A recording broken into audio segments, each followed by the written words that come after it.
Your go-to-market strategy, the other big gap I see in physician entrepreneurs and physician entrepreneurship is they really don't understand sales and marketing.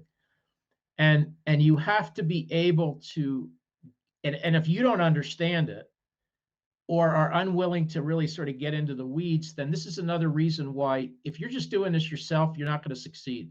You have to find people that understand sales and marketing to do this because, as Drucker said, there's only two purposes of a business, core functions of a business: innovation and marketing, and everything else is a cost.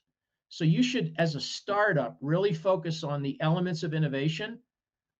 And I've listed a couple: intellectual property, regulatory affairs, reimbursement, building the team, building out systems, new product development issues, and marketing.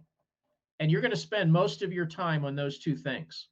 If you're not, then you're probably distracted, and it's going to contribute to the unlikelihood of your success. So another question that's been asked is data availability for developing AI ML algorithms is vital.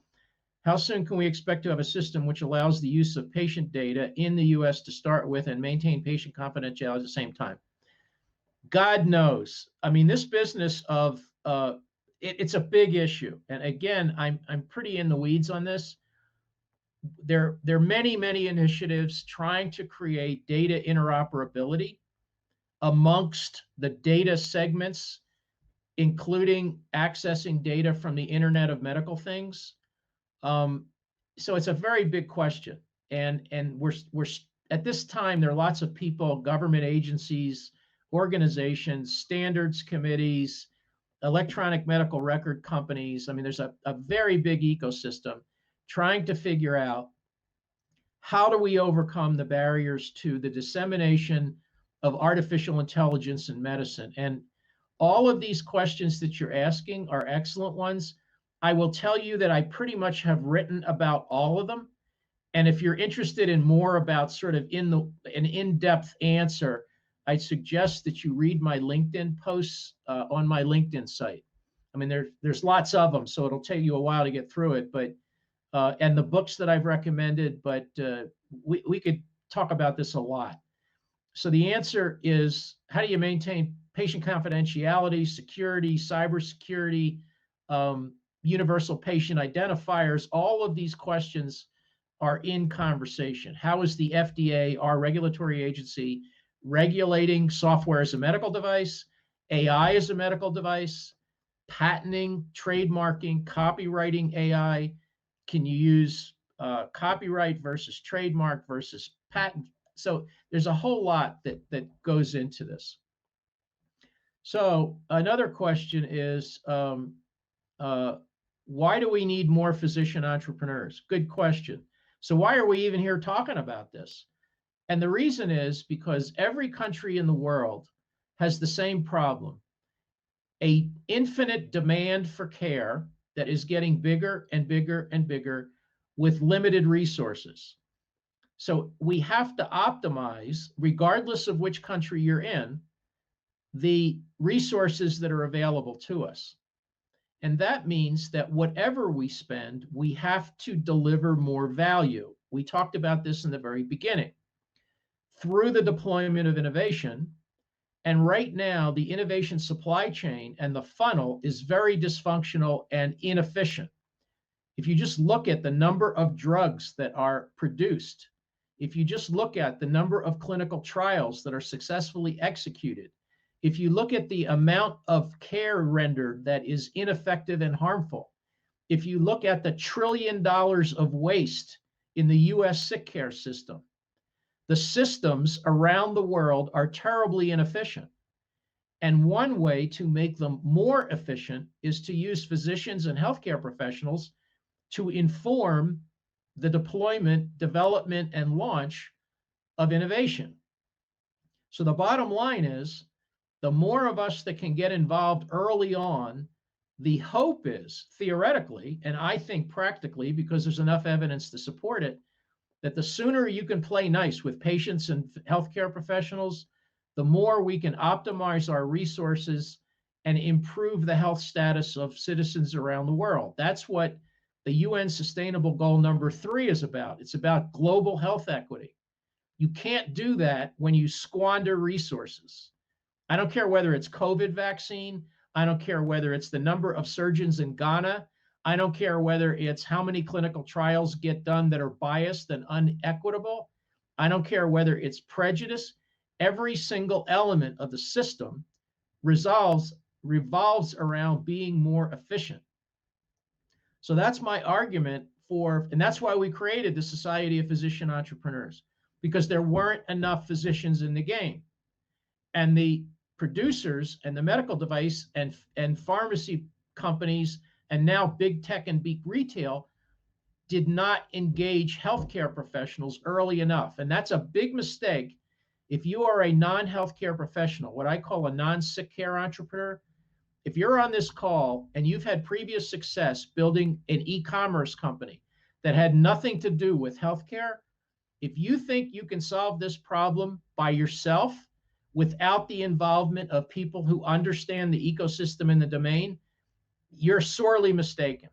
You will significantly underestimate the challenges of getting an idea to a patient. So you have to get people on the team who understand the ecosystem and can contribute what they know best. So what I said before was, so you have an idea, what do you do? Well, so what I would tell you is what got you here won't get you there. In other words, your medical expertise, background, letters after your name, all the fancy schools you went to, all the fancy places you've been to in healthcare, in your healthcare training, won't help you in entrepreneurship. You have to change your mindset. And so you have to change your mindset. You have to develop what I alluded to before in terms of the tools you will need. You need an action plan. You need a way to motivate yourself to do it and practice and continuous improvement.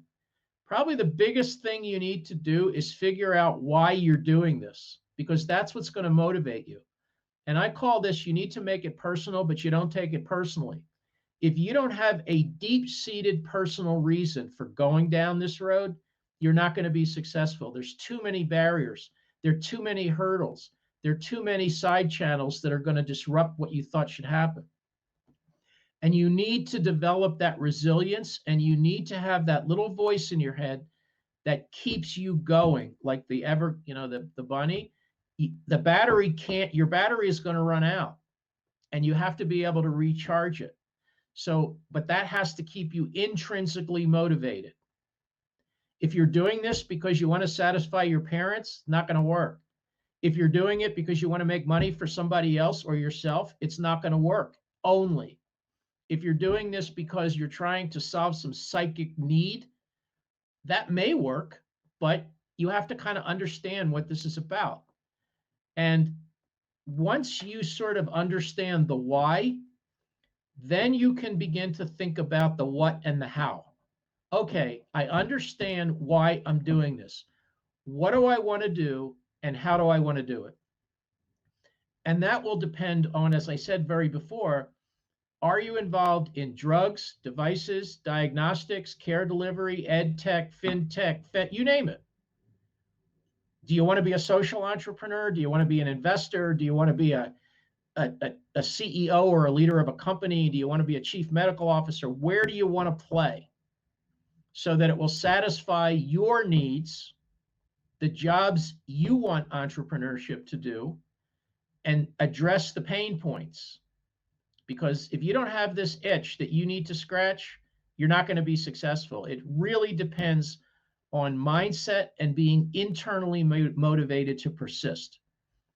And, sometimes geography is destiny. So if you're in a place, like we talked about ecosystems, that just simply doesn't have the innovation ecosystem to support you, you may have to get up and leave and take your family and go somewhere else to do it.